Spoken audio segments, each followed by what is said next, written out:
April 16, 1941. Woolwich Arsenal, southeast London. The air raid sirens had been screaming for 3 minutes. Gunner Sergeant Harold Harry Lansdell stood motionless behind his 3.7-inch anti-aircraft gun, one gloved hand resting on the cold steel breech, his eyes scanning the black void above. Around him, the rest of the Z battery crew fidgeted at their stations, loaders gripping shells, predictors cranking their mechanical computers, ammunition handlers watching their sergeant for the signal. The searchlights were already sweeping the clouds, long white fingers clawing through the darkness, desperate to paint a target. But Lansdell didn't move. "Sarge, they're coming in." Private Wilkins hissed from the predictor station, his voice tight with fear. The boy was 19, fresh from training, and this was only his second week on an active battery. Range 8,000 yards and closing. Lansdell could hear them now, the low, murderous drone of German bombers, that distinctive asynchronous rumble of Heinkel He-111s with their twin engines slightly out of phase. The sound made your chest vibrate, made your teeth ache. It was the sound that had become London's lullaby for months. Some of the other batteries across the city were already firing, their muzzle flashes blooming like brief orange flowers in the distance, tracer rounds arcing up into the night in graceful, deadly curves. Still, Lansdell waited. "Contact bearing 270, called out Corporal Davies from the height finder. Altitude 12,000 feet, multiple contacts." "Jesus, Sarge, it's a whole bloody stream of them." The Thames reflected what little moonlight filtered through the smoke and haze, a dark ribbon cutting through the burning city. Fires from the previous night's raid still smoldered across the docks, the Germans loved hitting the docks. To the west, a dull orange glow marked where the Surrey commercial docks had been ablaze for 2 days straight. The smell of burning wood, rubber, and God knows what else hung thick in the air. Lansdell's eyes never left the sky. He was calculating, measuring, feeling. 24 years old, but he'd been doing this since September, since the Blitz began in earnest. He'd learned something the hard way, something they didn't teach you in training: patience was deadlier than speed. Range 6,000. Wilkins's voice cracked. "Sarge." Other batteries were hammering away now, the night splitting with the crack and boom of heavy anti-aircraft fire. Shells burst high above, creating brief constellations of shrapnel and smoke. Most of them were firing blind or at extreme range, burning through precious ammunition, hoping to get lucky or at least scare the bombers into dropping early. Lansdell had watched it happen dozens of times. Crews panic, open fire too soon, and the bombers simply adjust altitude or course, slipping between the barrage. Then they come in clean, drop their loads precisely where they want, and fly home untouched. Not tonight. "Hold," Lansdell said, his voice calm, almost conversational. "Sarge, they're at 5,000 yards. That was Corporal Matthews, the layer, his hand trembling on the elevation wheel. The searchlights finally caught them, a beam locked onto the lead bomber, a Heinkel painted in that dull gray-green, clearly visible now against the clouds. Then another light joined it, and another, creating a cone of brilliance that held the aircraft like a specimen on a pin. Behind it, you could make out the shapes of others, a long procession of death flying in loose formation toward the heart of London. Lansdell could see the bomb bay doors were already open on the lead aircraft. Black shapes hung in the belly of the bomber like eggs about to drop. 4,000 yards. Wilkins was practically shouting now. "We're in range. We're in bloody range." The rest of the crew looked at Lansdell like he'd lost his mind. In the distance, an entire stick of bombs whistled down somewhere over Rotherhithe, followed by the crump-crump-crump of explosions that you felt in your bones before you heard them. People were dying. The city was burning. And their guns sat silent. But Harry Lansdell was counting, watching the way the bombers moved, reading their formation like a text. He'd noticed something over the past weeks, something about the German patterns. They flew in streams, yes, but not tight formations. They spaced themselves out, about 30 seconds between each bomber, sometimes less. And they all followed the same approach vector, locked in by their navigation, by the river, by their orders.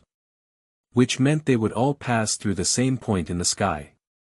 Range 3,000. Now Lansdell moved. His hand came down on Matthews's shoulder. Elevation 72 degrees. Bearing 268. Led them by 200 yards. The gun swiveled smoothly on its mount, the barrel rising, tracking ahead of the lead bomber to where it would be, not where it was. Sarge, if we wait any longer. Load. The crew moved like they'd been shocked. 2 loaders heaved a 28-pound shell into the breech, the block slamming home with a metallic clang. The round was already fused for altitude burst at 12,000 feet. The second Heinkel was entering the searchlight cone now, following its leader like sheep to slaughter. On target, Matthews reported, I pressed to the sight. Stand by, Lansdell said. The third bomber entered the cone of light. Then the fourth. Lansdell's jaw tightened. His eyes tracked not just the bombers themselves, but the invisible geometry of the sky, the converging angles where his gun, the 2 neighboring batteries at Plumstead and Charlton, and the bomber's flight path would intersect. He'd spent weeks studying this, sketching it out on paper during the day shifts, measuring distances, calculating timing. The other battery commanders thought he was mad. Mathematics won't save London, Major Griffiths had said. But Griffiths was 10 miles away in a command bunker, not standing behind a gun with German bombers overhead. 5 aircraft in the cone, Davies called out. 6. 7. Sarge, the whole bloody lot is bunching up. That was exactly what Lansdell had been waiting for. The lead bomber was slowing slightly, he could see it in the way the searchlights tracked, the slight compression of the formation behind it. They were approaching their drop point, and the pilot was making sure his aim was true. The bombers behind were forced to slow as well, concertina and G together, reducing the spacing between them from 30 seconds to 20, then 15. They were all funneling through the same narrow corridor of sky, and that corridor passed directly over the point where 3 heavy AA batteries had overlapping fields of fire. Range 2,000 yards, Wilkins reported, his voice steadier now. He was beginning to understand. Batteries at Plumstead and Charlton holding fire, Davies added, confusion in his voice. Why aren't they? Because I asked them to wait, Lansdell cut in. He'd called both battery commanders 2 hours ago, before sunset, and proposed something the Army didn't usually encourage, coordination. Not the vague, general coordination of firing zones, but precise, timed cooperation. 3 batteries, 3 angles, 1 killing ground. If it worked. Range 1,500 yards. The lead Heinkel released its bombs. Black shapes tumbled away from the aircraft, falling toward the warehouses along the Thames. 4 seconds later, you could hear the whistle cutting through the drone of engines. Somewhere below, air raid wardens would be screaming at people to take cover, mothers would be dragging children into Anderson shelters, and men too old or too broken to fight would be making peace with their gods. Lansdell watched the bomber continue forward, now lighter, climbing slightly with the weight released. It was still locked in the searchlights, still following its predetermined course toward the coast and safety. The second bomber was approaching its drop point. The third, fourth, and fifth were strung out behind like pearls on a string, all converging on the same aerial avenue. 1,400 yards. They're in the zone, Sarge. The zone. That's what Lansdell had called it when he'd sketched it out, a 3-dimensional box in the sky, roughly 200 yards across, where the firing solutions from all 3 batteries overlapped perfectly. Get a bomber in that box, and you could hit it from 3 directions simultaneously. Get multiple bombers in that box, and you could create a meat grinder of shrapnel and high explosive that nothing could fly through. But the zone only worked if all 3 batteries fired together, in sequence, with the timing synchronized down to the second. Stand by, Lansdell said. His hand moved to the firing lanyard, wrapping around the cord. He could feel his pulse in his fingertips, steady and slow. Around him, the crew held their breath. The first stick of bombs hit somewhere in Silvertown, 6 thunderous explosions that lit up the river, silhouetting the bridges. The second bomber released its load. 8 bombers were now in the searchlight cone, strung out across 1,000 yards of sky, all at nearly identical altitude, all on the same bearing. The 9th was just entering the lights. Lansdell had maybe 10 seconds before the formation started to spread out again, before the lead bomber cleared the zone and the opportunity vanished. He raised his free hand, the signal. At Plumstead, a mile to the east, Sergeant Morris would see it. At Charlton, a mile to the southeast, Lieutenant Patterson would see it. 3 battery commanders who had agreed to trust a 24-year-old gunner with a crazy theory about geometry and patience. Fire, Lansdale said quietly, and pulled the lanyard. The 3.7-inch gun roared, jumping back against its hydraulic recoil system, the muzzle flash turning night into day for a split second. The shell screamed upward at 2,000 feet per second, already tumbling slightly, stabilizing, arcing toward the invisible point in space where the mathematics said it needed to be. Before the gun had even fully recoiled, the loaders were moving.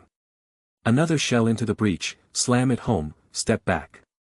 1 second after Lansdale fired, the gun at Plumstead opened up. 1 second after that, Charlton joined in. Then all three batteries shifted to rapid fire, 1 round every 6 seconds, each gun independently aimed but all targeting the same narrow corridor of sky. The shell from Lansdale's first shot reached 12,000 feet and detonated exactly where it was supposed to, directly behind the lead bomber. The explosion was a brief orange flower that bloomed and died in an instant, but the shrapnel spread out in a cone, thousands of jagged steel fragments moving at supersonic speed. The Heinkel's tail disintegrated. Just gone, as if a giant hand had simply erased it. The bomber pitched forward, nose dropping, engine still screaming, now uncontrollable. It began to spin, a graceless cartwheel that would end only one way. But Lansdale was already firing again. The second round left the barrel before the first bomber had even finished its death spiral. Lansdale had maybe 10 seconds before the formation started to spread out again, before the lead bomber cleared the zone and the opportunity vanished. He raised his free hand, the signal. At Plumstead, a mile to the east, Sergeant Morris would see it. At Charlton, a mile to the southeast, Lieutenant Patterson would see it. 3 battery commanders who had agreed to trust a 24-year-old gunner with a crazy theory about geometry and patience. Fire, Lansdale said quietly, and pulled the lanyard. The 3.7-inch gun roared, jumping back against its hydraulic recoil system, the muzzle flash turning night into day for a split second. The shell screamed upward at 2,000 feet per second, already tumbling slightly, stabilizing, arcing toward the invisible point in space where the mathematics said it needed to be. Before the gun had even fully recoiled, the loaders were moving. Another shell into the breech, slam it home, step back. 1 second after Lansdale fired, the gun at Plumstead opened up. 1 second after that, Charlton joined in. Then all 3 batteries shifted to rapid fire, 1 round every 6 seconds, each gun independently aimed but all targeting the same narrow corridor of sky. The shell from Lansdale's first shot reached 12,000 feet and detonated exactly where it was supposed to, directly behind the lead bomber. The explosion was a brief orange flower that bloomed and died in an instant, but the shrapnel spread out in a cone, thousands of jagged steel fragments moving at supersonic speed. The Heinkel's tail disintegrated. Just gone, as if a giant hand had simply erased it. The bomber pitched forward, nose dropping, engine still screaming, now uncontrollable. It began to spin, a graceless cartwheel that would end only one way. But Lansdale was already firing again. The second round left the barrel before the first bomber had even finished its death spiral. Plumstead's first shell detonated between the second and third bombers, a perfect bracket. Both aircraft shuddered as shrapnel tore through aluminum and fabric. The second bomber's port engine erupted in flames, a gout of orange fire streaming back along the fuselage. The third bomber tried to bank away, but that put it directly into the path of Charlton's first round, which detonated close enough that the pressure wave alone crumpled the Heinkel starboard wing like paper. Tracking. Matthews yelled, cranking the elevation wheel, keeping the gun trained on the advancing stream of bombers. Fire. Lansdale pulled the lanyard again. Now all 3 batteries were hammering in rhythm, creating a curtain of exploding shells that stretched across the zone like a wall. The sky became a nightmare of fire and shrapnel, a 3-dimensional grid of death that the bombers were flying straight into because they couldn't deviate, couldn't break formation, couldn't do anything but continue on their predetermined path. The 4th bomber flew directly into a shell burst from Plumstead. The explosion was close enough that you could see the aircraft lift bodily upward from the blast, then break apart in mid-air, pieces spinning away in different directions. No parachutes. The 5th bomber's pilot tried to climb, to get above the barrage, but that exposed his belly to Charlton's guns, and 2 shells detonated within seconds, turning the Heinkel into a falling torch. 6 down, someone was screaming, Wilkins, his voice cracking with disbelief. 6 bloody down. But Lansdale wasn't counting. He was firing, reloading, firing again, his world narrow to the simple rhythm of load-aim fire, trusting his crew, trusting the other batteries, trusting the mathematics that said this would work. The 6th bomber tried to dive, to get below the barrage.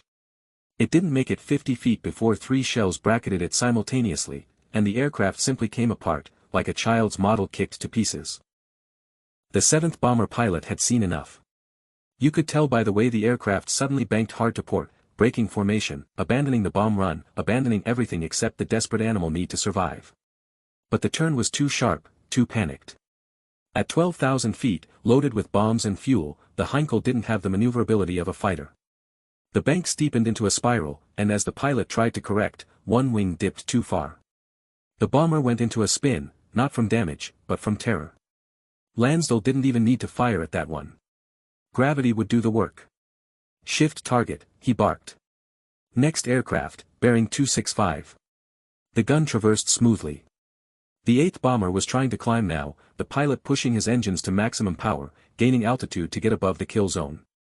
But that just made him slower, a perfect target silhouetted against his own engine exhaust.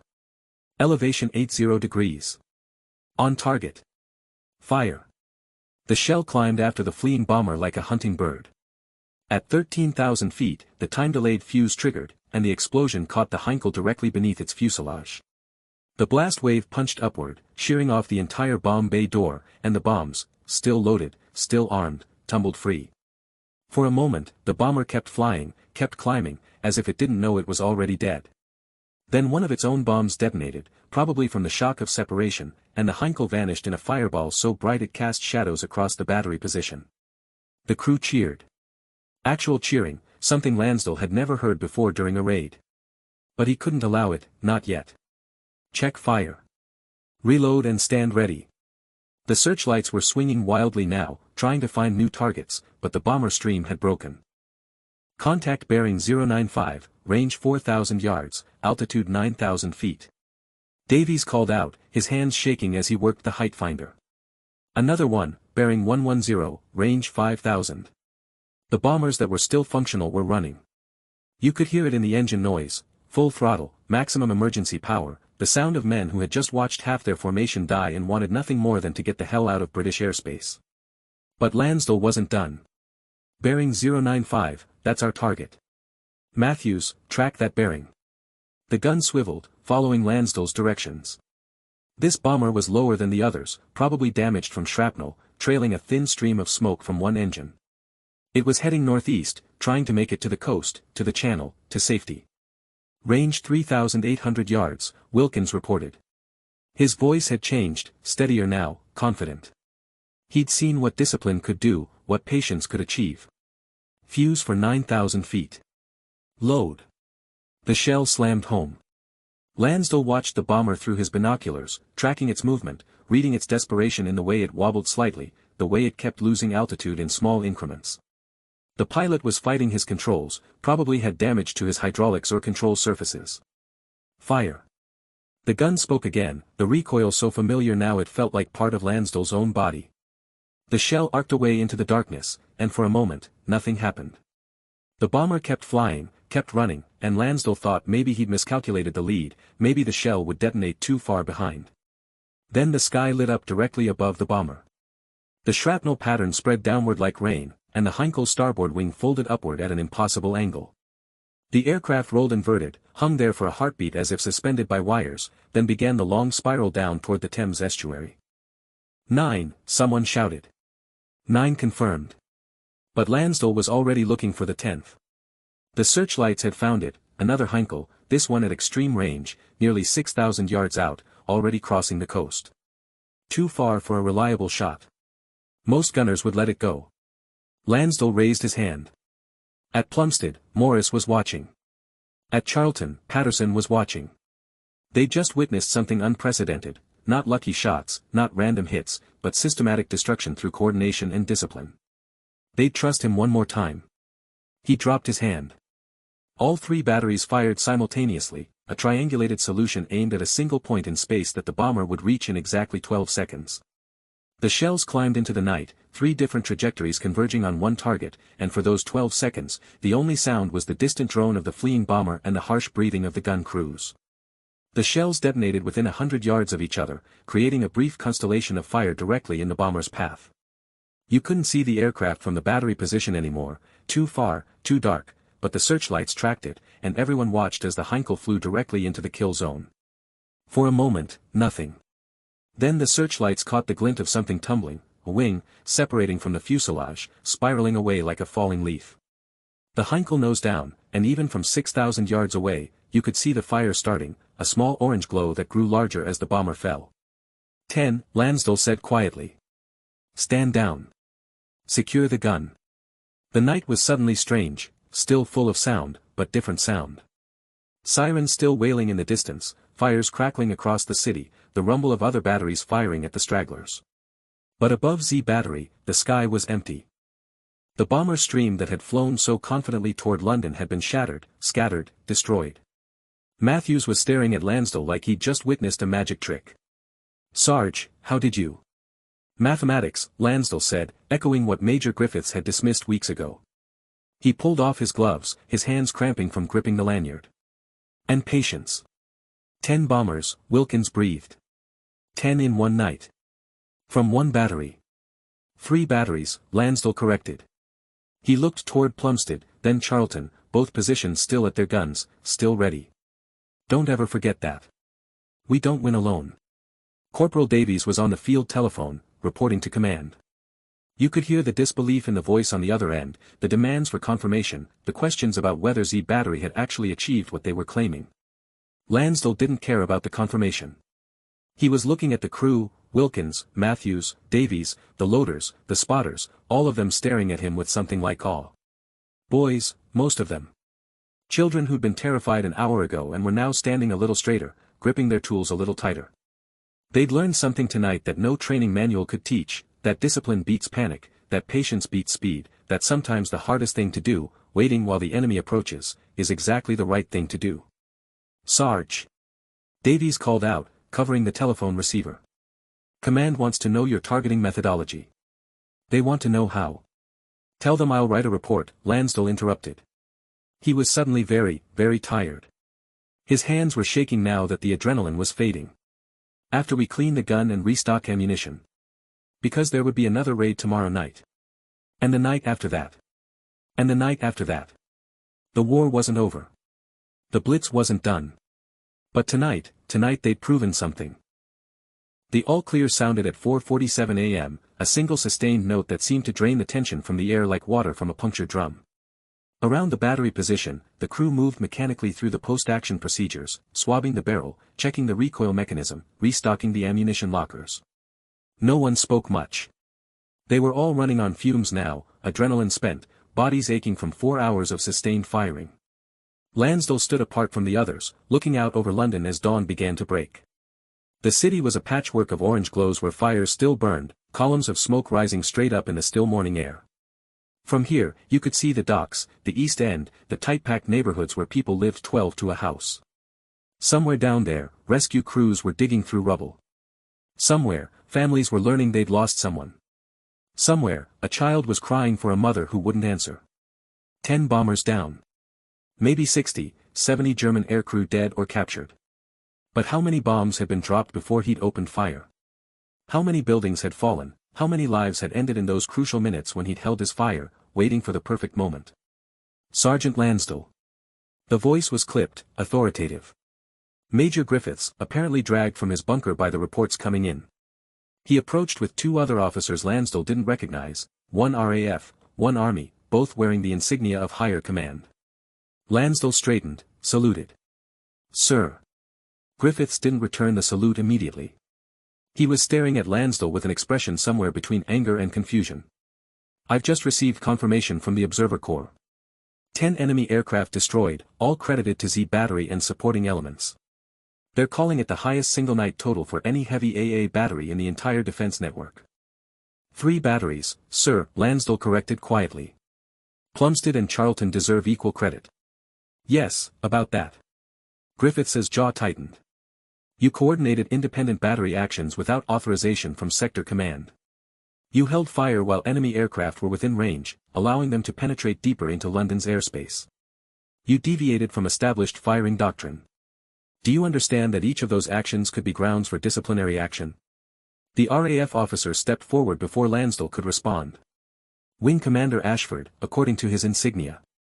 Older man, maybe 45, with the weathered look of someone who'd flown in the last war. Major, if I may. Sergeant Lansdell, I've been reviewing the Observer Corps reports, cross-referencing with the Searchlight battery logs and impact assessments. The bomber stream you engaged would have reached the city center with full bomb loads if they'd maintained formation. Instead, you forced them to scatter, drop early, or abort entirely. Preliminary damage assessment suggests you prevented at least 40 tons of high explosive from reaching central London. Lansdell said nothing. 40 tons. He tried to picture that, what 40 tons of high explosive would do to a crowded neighborhood, a hospital, a school. He couldn't. The method was unorthodox, Ashford continued, looking at Griffiths now, but the results speak for themselves. This is exactly the kind of tactical innovation we need. Fighter Command has been developing coordinated intercept strategies for months.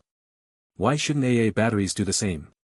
Because, Griffiths said through clenched teeth, batteries operate under centralized fire control for a reason. If every gun sergeant starts making independent tactical decisions, then maybe we'd shoot down more bloody aircraft, the third officer cut in. Army, a lieutenant colonel with a Midlands accent and mud still on his boots. I've just come from Silvertown, Major. Know what I saw? Rescue crews pulling bodies from the rubble of a tenement that took a direct hit. 23 dead, including 6 children. That stick of bombs was dropped by the lead bomber in tonight's raid, the one that got through before this sergeant opened fire. The words hit Lansdell like a physical blow. 6 children. The faces of his own nieces flashed through his mind, Lucy, 8 years old, who sent him drawings of flowers. Emma, 5, who couldn't pronounce sergeant properly and called him Uncle Sardine. The next bomber in the stream, the lieutenant colonel continued, was carrying a full load aimed at the Woolwich arsenal, this arsenal, gentlemen. Where we're standing. Sergeant Lansdell's battery destroyed it at. He consulted a notepad, 12,000 feet, approximately 2 miles from target. If he'd fired earlier, scattered the formation before they were in the kill zone, that bomber might have made it through. Might have hit us. The entire ammunition depot could have gone up. The silence stretched out. Somewhere in the battery position, someone dropped a tool, the clang of metal on concrete absurdly loud. I held fire, Lansdell said quietly, because I believed, I knew, that waiting would save more lives than shooting early. I knew it would work because I'd studied the patterns, the flight paths, the timing. I coordinated with Plumstead and Charlton because 3 guns are better than 1. And I'd do it again, sir. Court-martial me if you want, but I'd do it exactly the same way. Griffith stared at him for a long moment. Then, slowly, he returned Lansdell's salute. You're not being court-martialed, Sergeant. You're being commended. And then you're going to teach every other battery commander in London how you did it. Sir. Wing Commander Ashford smiled, a thin, tired expression. As of this morning, you're being temporarily reassigned to Anti-Aircraft Command Headquarters. You'll spend the next week briefing sector commanders on your methodology, what you're calling the crossfire zone concept. We're implementing it across the entire London defense network. Lansdell felt his stomach drop. Sir, with respect, my crew will continue their excellent work under Corporal Davies's command, Griffiths interrupted. This is bigger than 1 battery now, Lansdell. What you did tonight proved that discipline and coordination can turn AA guns from random area denial weapons into precision instruments. Fighter Command gets all the glory, but it's batteries like yours that keep the city standing when the fighters can't fly, when it's too dark, too cloudy, too dangerous. The lieutenant colonel extended his hand. I'm told you said mathematics and patience won tonight. From what I've seen, I'd add courage to that list. It takes steel to hold your fire when every instinct is screaming at you to shoot. Lansdell shook the offered hand, but his mind was still on those 6 children in Silvertown. It doesn't feel like courage, sir. It feels like gambling with other people's lives. War is gambling with other people's lives, Ashford said bluntly. The only question is whether you're gambling intelligently or desperately.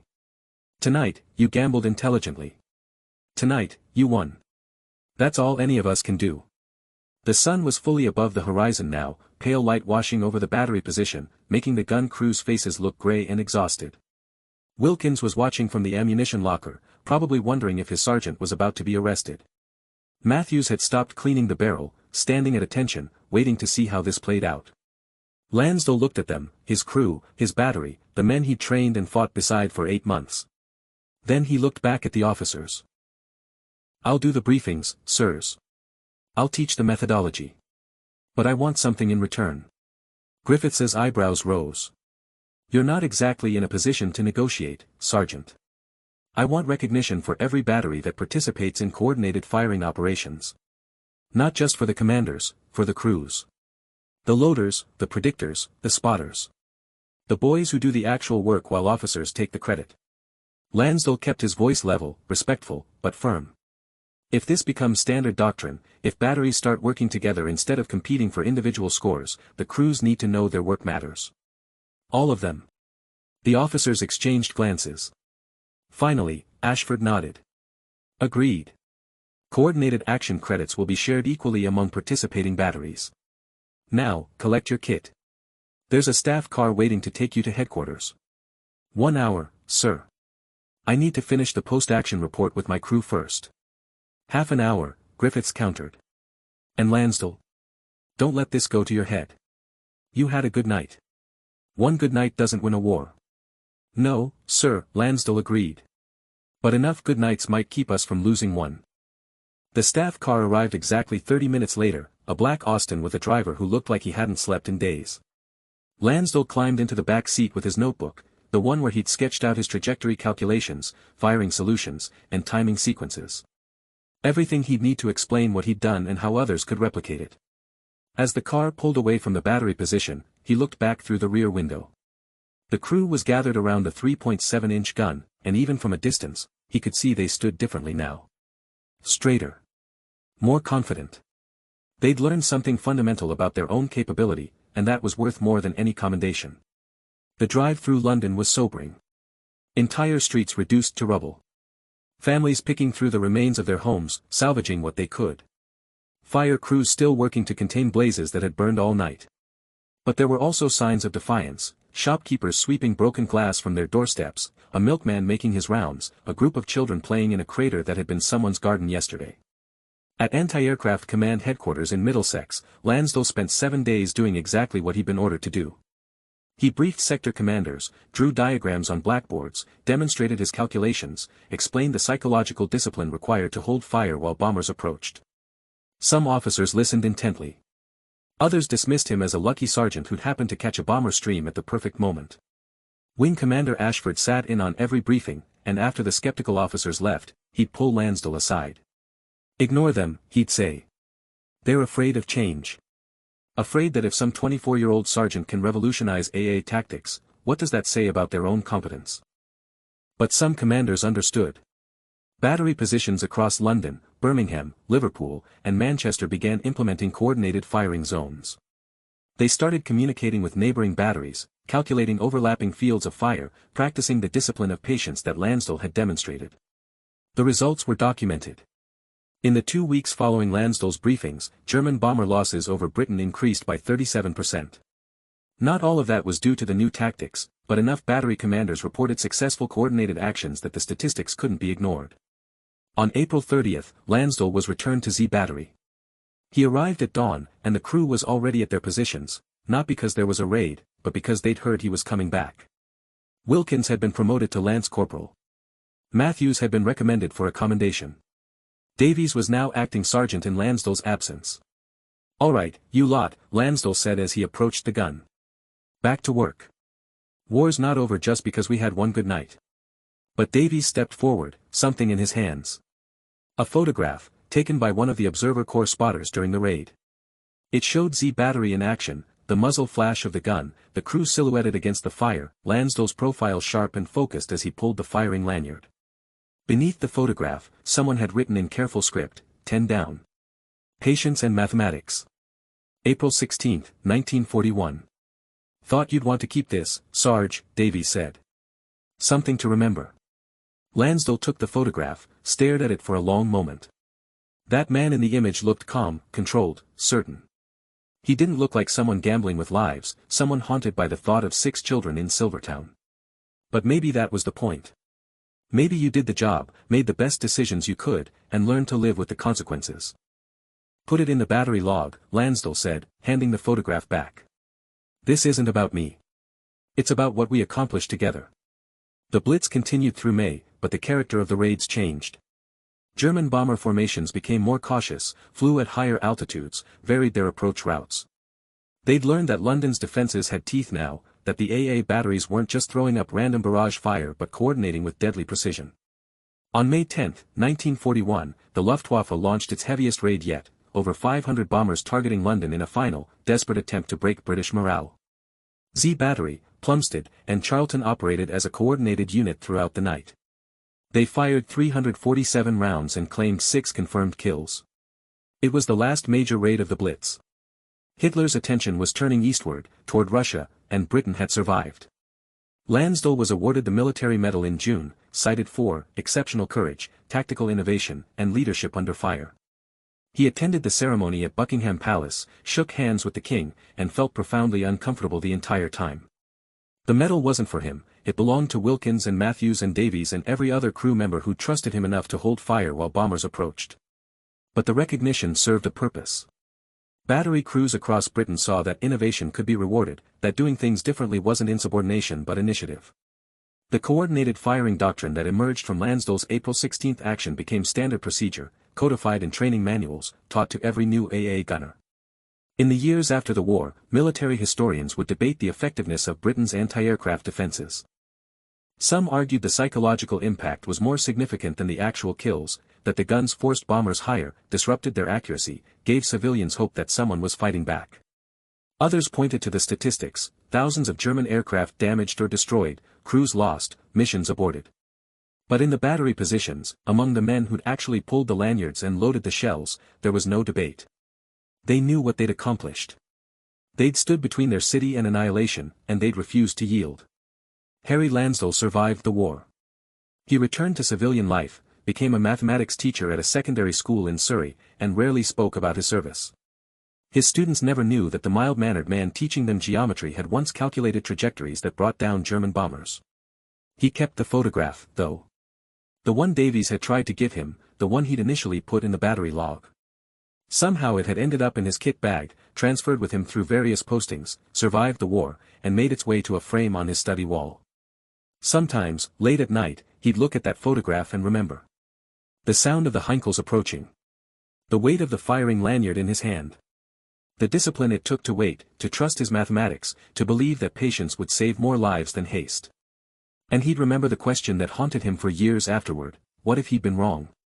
What if his calculations had been off, his timing delayed too long, his confidence misplaced? What if that bomber stream had reached central London intact? But then he'd remember the alternative, the panicked, ineffective fire that had characterized the early Blitz, batteries burning through ammunition without effect, bombers sailing through to drop their loads with impunity. He'd remember that 40 tons of high explosive had been prevented from reaching the heart of London.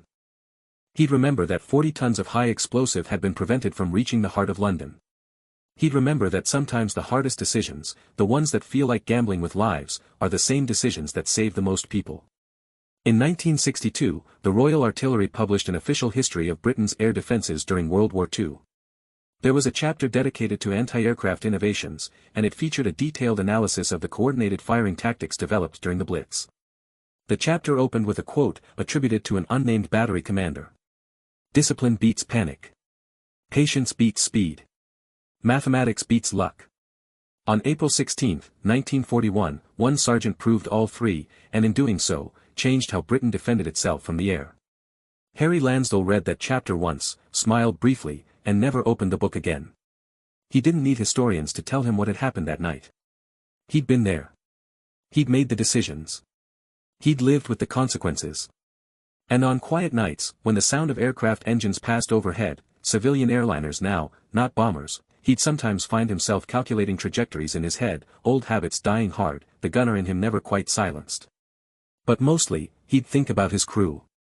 About Wilkins and Matthews and Davies. About Sergeant Morris at Plumstead and Lieutenant Patterson at Charlton. About all the men who trusted him enough to hold their fire when every instinct screamed to shoot. They were the real heroes. They were the ones who'd stood in the dark with German bombers overhead and exercised the most difficult kind of courage, the courage to wait.